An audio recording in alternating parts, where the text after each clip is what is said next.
Hi everyone, this is Bindu and I welcome you all on my YouTube channel.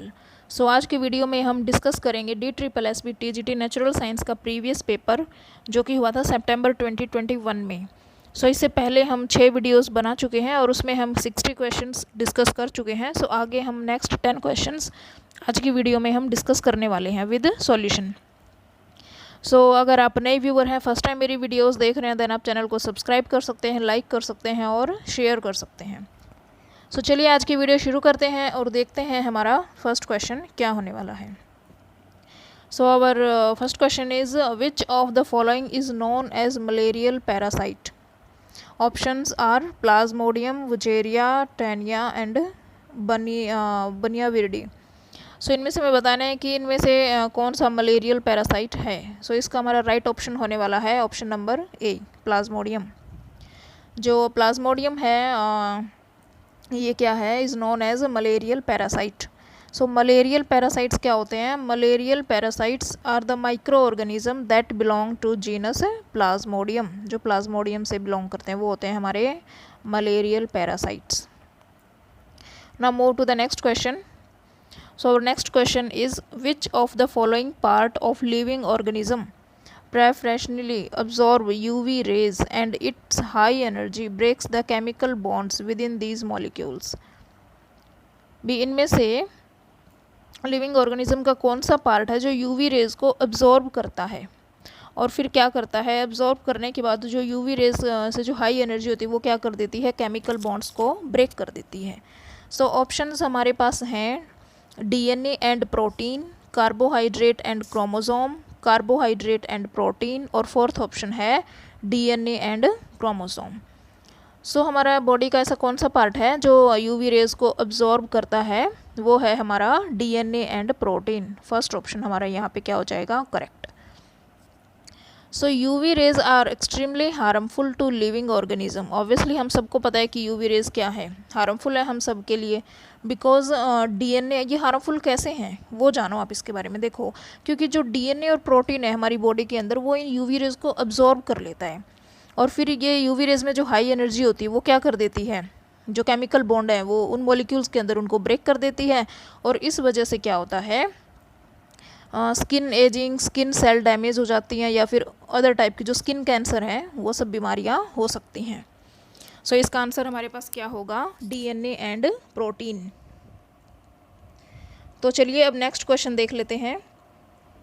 Consider the following statement about an air pollutant. First statement बोल रही है it is produced by the incomplete combustion of fuel like petrol, natural gas, coal और wood. Second statement बोल रही है कि it is colourless and odourless gas. Which of the following gas is being talked about. किस gas की यहाँ पे बात की जा रही है, हमें गैस बतानी है कौन सी है ये। जो पेट्रोल, नेचुरल गैस, कोल या फिर वुड वगैरह है इसके इनकम्प्लीट कंबशन पे वो प्रोड्यूस होती है और वो गैस कलरलेस होती है और ओडोरलेस होती है, मतलब उसमें कोई गंध नहीं होती और उसका कोई कलर नहीं होता।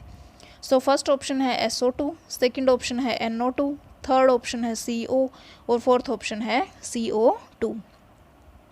यहाँ पे हमारा राइट ऑप्शन होगा option number C, CO, carbon monoxide. CO क्या है हमारा, कार्बन मोनोऑक्साइड।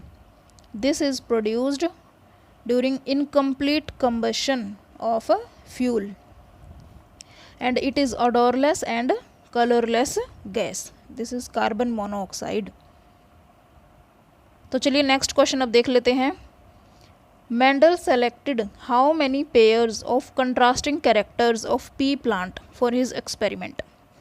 मेंडल ने कितने कैरेक्टर जो हैं सेलेक्ट किए थे पी प्लांट पे, सबसे पहले उसने एक्सपेरिमेंट किया था, हमें ये पता होना चाहिए।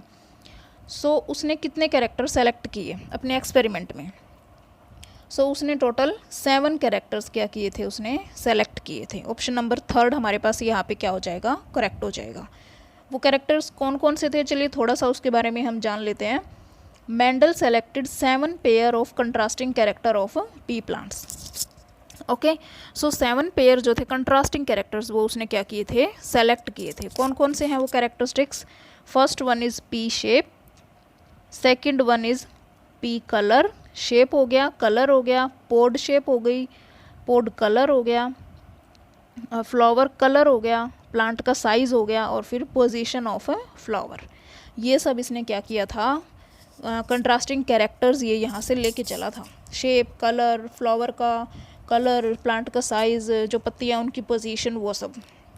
इनकी ज़्यादा डेप्थ में हम अभी नहीं जा रहे।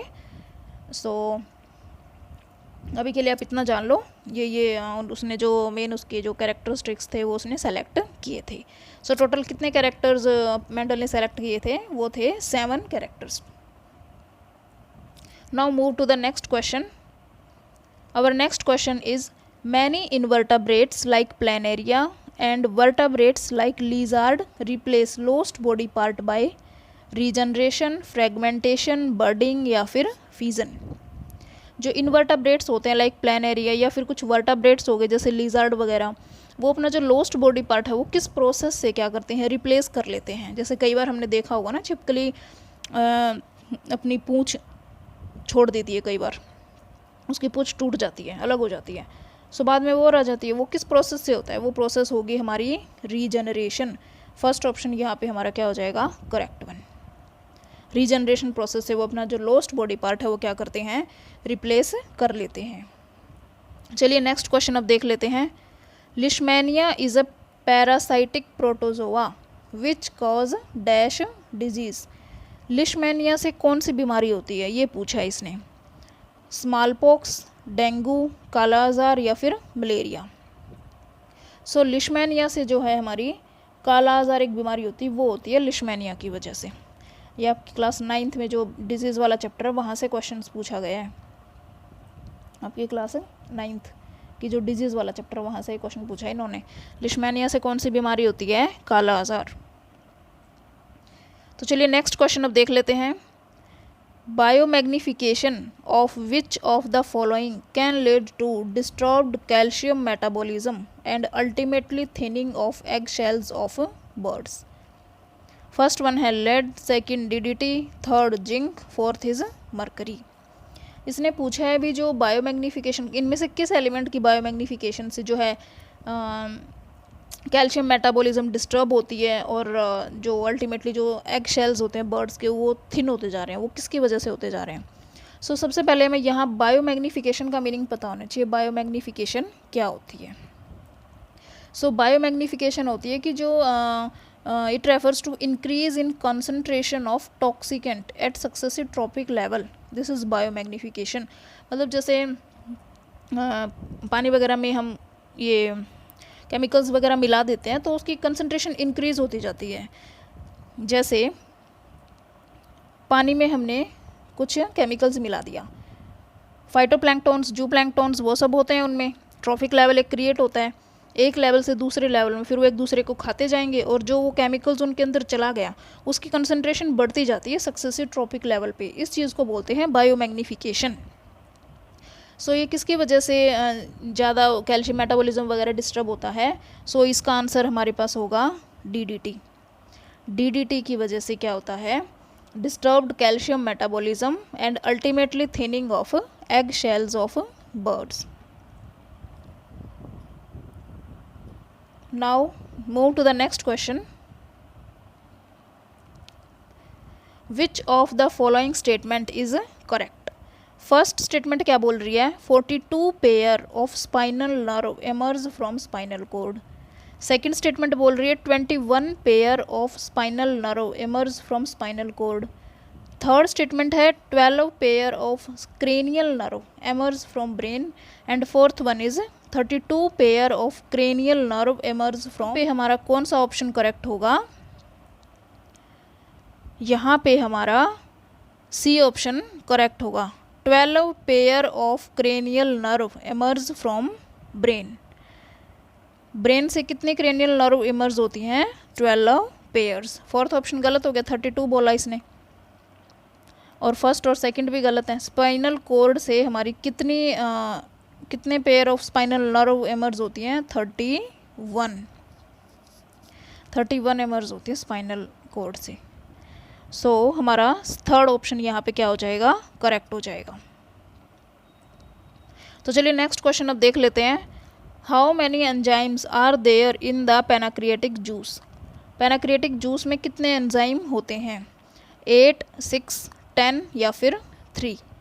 सो यहाँ पे हमारे पास ऑप्शन होगा ऑप्शन फोर्थ 3।